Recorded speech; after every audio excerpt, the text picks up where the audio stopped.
آدم علیہ السلام کی وفات کے بعد ان کے بیٹے شیس علیہ السلام نے ان کی ذمہ داریاں سنبھال لی۔ اب تبلیغ کا کام انہیں کرنا تھا۔ ادھر قابیل جو نرم زمین میں جا آباد ہوا تھا، اس کی اولاد نے فتنہ و فساد اور سرکشی کی زندگی اختیار کی۔ انہوں نے قتل و غارت گری کا بازار گرم کر دیا۔ یہ لوگ آدم علیہ السلام کی قوم کے پاس سے گزرتے تو وہاں بھی فساد مچاتے۔ ابن عباس رضی اللہ عنہما سورۃ الاحزاب آیت 33 کی تفسیر کرتے ہوئے فرماتے ہیں، پرانے زمانے کی جاہلیت کی طرح اپنے بناؤ کا اظہار نہ کیا کرو۔ اس وقت دو نسلیں آباد تھیں، ایک پہاڑ پر اور دوسری نرم زمین پر۔ پہاڑوں کے مرد خوش شکل تھے، عورتیں سیاہ فام تھیں، جبکہ زمین والوں کی عورتیں خوبصورت تھیں اور مردوں کے رنگ سانولے تھے۔ اب ابلیس نے اپنا کام شروع کیا۔ وہ انسانی شکل میں نرم زمین والوں کے پاس آیا اور ایک شخص کا غلام بن کر رہنے لگا۔ پھر اس نے بانسری شکل کی ایک چیز ایجاد کی اور اس کو بجانے لگا۔ لوگ اس آواز پر لٹو ہو گئے، اس کے گرد بھیڑ لگا کر سننے لگے۔ پھر ایک دن میلے کا مقرر ہو گیا، اس میں ہزارہا مرد اور عورتیں جمع ہونے لگے۔ اتفاق سے وہاں ایک دن ایک پہاڑی آدمی بھی آ گیا۔ اس نے میدانی عورتوں کے حسن و جمال کو دیکھا۔ اس نے اپنے قبیلے والوں سے ان کے حسن و جمال کا ذکر کیا۔ اب وہاں کے لوگ کثرت سے میدانی علاقے میں آنے لگے۔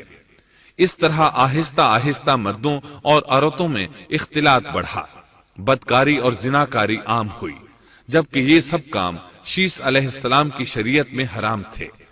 یہ سب بیان کرنے کے بعد ابن عباس رضی اللہ عنہما کہتے ہیں، اللہ تعالیٰ کے قول وَلَا تَبَرَّجْنَ تَبَرُّجَ الْجَاهِلِيَّةِ الْأُولَى کی یہی تفسیر ہے، اور قدیم جاہلیت سے یہی مراد ہے، کیونکہ ان لوگوں نے زمین میں ایک عظیم فساد اور انتشار برپا کر رکھا تھا۔ شیس علیہ السلام اپنی قوم کے لوگوں کو سمجھاتے رہے کہ وہ ان شریر اور فسادی لوگوں کے ساتھ میل جول نہ رکھیں، لیکن شیطان مسلسل انہیں ورغلاتا رہا، یہاں تک کہ شیس علیہ السلام کے ساتھ بہت تھوڑے لوگ رہ گئے اور قابیل کی قوم میں بہت اضافہ ہو گیا۔ لوگ یوں ہی زندگی بسر کرتے رہے، یہاں تک کہ اللہ تعالیٰ نے ان میں ادریس علیہ السلام کو مبعوث فرمایا۔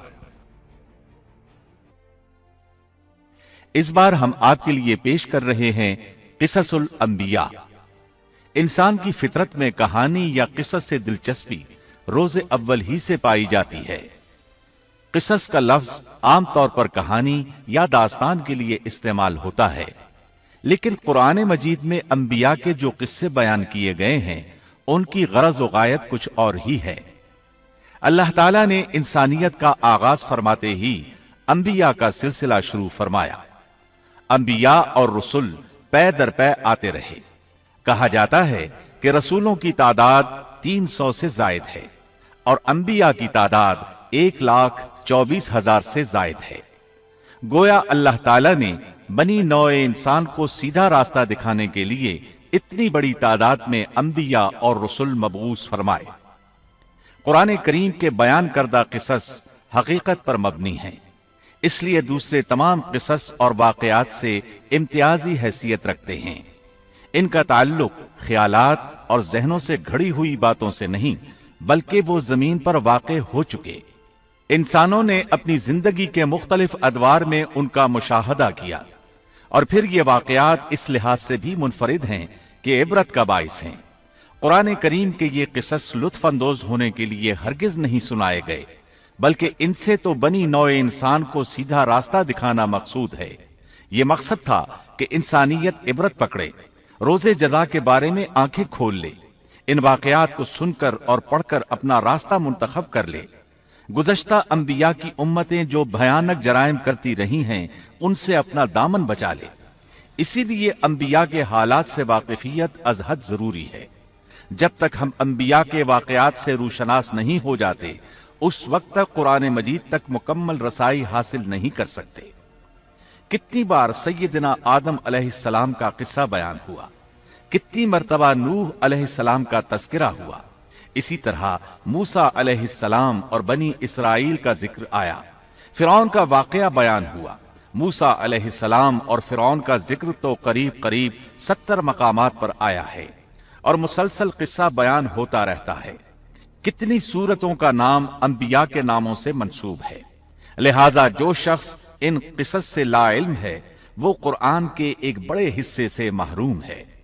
ان واقعات سے رہنمائی حاصل کرنے سے ایک مقصد یہ بھی ہے کہ دعوت اللہ کا راستہ معلوم ہو جائے، لوگوں کو اللہ کی طرف بلانے کا ڈھنگ ہمیں آ جائے۔